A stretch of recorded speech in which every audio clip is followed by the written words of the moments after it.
సవరణ బిల్ 2025కు రాజ్యసభ ఆమోదం లభించింది. బిల్ పై అర్ధరాత్రి 2:30 వరకు సుదీర్ఘంగా చర్చ జరిగింది. చర్చ సందర్భంగా అధికార విపక్షాల మధ్య విమర్శలు ప్రతి విమర్శలు చోటు చేసుకున్నాయి. సుదీర్ఘ చర్చ తర్వాత వక్ఫ్ సవరణ బిల్ పై ఓటింగ్ జరిగింది. బిల్ కు అనుకూలంగా 128 మంది, వ్యతిరేకంగా 95 మంది ఓటు వేశారు. ప్రతిపక్షాలు ప్రతిపాదించిన సవరణలు వీగిపోయాయి. రాష్ట్రపతి ఆమోదం తర్వాత త్వరలో అమల్లోకి రాబోతోంది వక్ఫ్ నూతన చట్టం.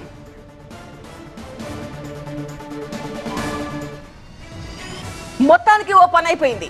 మోదీ ప్రభుత్వం అత్యంత ప్రతిష్టాత్మకంగా తీసుకున్న వక్ఫ్ బిల్లుకు పార్లమెంట్ ఆమోద ముద్ర లభించింది. మరి నెక్స్ట్ ఏంటి? బిల్లును తీవ్రంగా వ్యతిరేకించిన కాంగ్రెస్ సహా విపక్ష పార్టీలు ఇప్పుడు ఏం చేయబోతున్నాయి? బంపర్ మెజారిటీతో పార్లమెంట్ ఆమోదించిన బిల్ పై న్యాయ పోరాటం సాధ్యమేనా? 128 Noes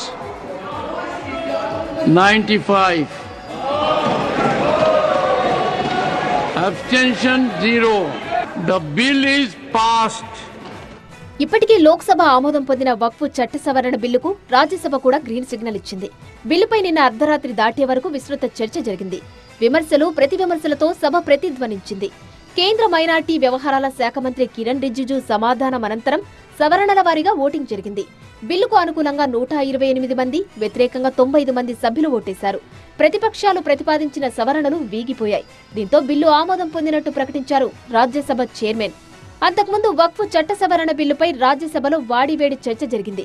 వక్ఫ్ ఆస్తులను లాక్కోవడానికి ఈ బిల్లును తీసుకురాలేదని, వక్ఫ్ ఆస్తులను సద్వినియోగం చేయడానికి బిల్లును తీసుకొచ్చినట్టు స్పష్టం చేశారు కేంద్ర మంత్రి కిరణ్ రిజిజు. బిల్లుపై విపక్షాలు తప్పుడు ప్రచారం చేస్తున్నాయని, ముస్లింలలోని అన్ని వర్గాలకు వక్ఫ్ బోర్డులో ప్రాతినిధ్యం ఉంటుందన్నారు. అయితే వక్ఫ్ చట్ట సవరణ బిల్లును రాజ్యసభలో కాంగ్రెస్ తీవ్రంగా వ్యతిరేకించింది. జేపీసీలో విపక్షాల వాదనలు పట్టించుకోకుండా చట్ట సవరణ చేశారని ఆరోపించారు కాంగ్రెస్ ఎంపీ నాసిర్ హుస్సేన్.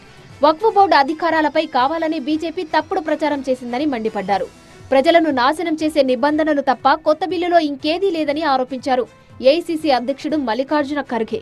ఈ బిల్లు ద్వారా బీజేపీ ప్రభుత్వం ప్రజల మధ్య వివాదాల విత్తనాలు నాటుతోందని మండిపడ్డారు. ఈ బిల్లు రాజ్యాంగ వ్యతిరేకమన్నారు. వక్ఫ్ సవరణ బిల్లులో ముస్లింల అభ్యంతరాలను పట్టించుకోలేదని ఆరోపించారు వైసీపీ ఎంపీ వైవి సుబ్బారెడ్డి. బిల్లుపై చర్చ సందర్భంగా మాట్లాడిన సుబ్బారెడ్డి ఈ బిల్లు మత స్వేచ్ఛను హరించేలా ఉందన్నారు. ముస్లింల ప్రయోజనాలను, వక్ఫ్ ఆస్తులను రక్షించడంలో తెలుగుదేశం ప్రభుత్వం విఫలమైందని మండిపడ్డారు. ఈ బిల్లుకు మద్దతు ఇచ్చి టీడీపీ తన నిజస్వరూపాన్ని బయటపెట్టిందన్నారు వైవి సుబ్బారెడ్డి. వక్ఫ్ చట్ట సవరణ బిల్లుపై తమ పోరాటం కొనసాగిస్తామని తెలిపారు వైసీపీ నేతలు. వక్ఫ్ బోర్డు సవరణ బిల్లు రాజ్యాంగ విరుద్ధమన్న అంబటి, అందుకే వ్యతిరేకించామని స్పష్టం చేశారు. అటు ఏపీ కాంగ్రెస్ అధ్యక్షురాలు షర్మిల కూడా వక్ఫ్ బిల్లును వ్యతిరేకించారు. ఇది భారతదేశ ఐక్యతపై జరిగిన దాడి అని ఆరోపించారు. మరోవైపు వక్ఫ్ బిల్లుపై పోరాటం ముగియలేదంటున్నాయి విపక్షాలు. పార్లమెంట్ ఆమోదించిన వక్ఫ్ బిల్లును సవాల్ చేస్తూ తాము సుప్రీంకోర్టును ఆశ్రయిస్తామన్నారు డీఎంకే అధ్యక్షుడు, తమిళనాడు ముఖ్యమంత్రి ఎంకే స్టాలిన్. ఈ మేరకు అసెంబ్లీలో ప్రకటన చేశారు స్టాలిన్.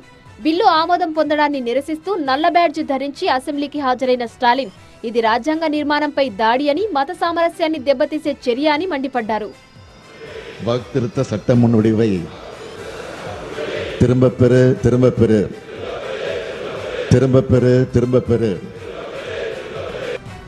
వక్ఫ్ పాలక వర్గాల్లో మరింత ఆశా సూపర్ స్టార్ స్వాగ్ ని మొదలుపెట్టినప్పటి నుంచి అప్పుడు ఈ మల్టీప్లెక్స్ వాళ్ళకి సూపర్ ఫ్లాప్ అనే నష్టాన్ని పారదర్శకత, జవాబుదారీతనం పెంచుతూ పాలనలో మహిళల భాగస్వామ్యం తప్పనిసరి చేసేలా ఈ కొత్త బిల్లును తీసుకువచ్చింది ప్రభుత్వం.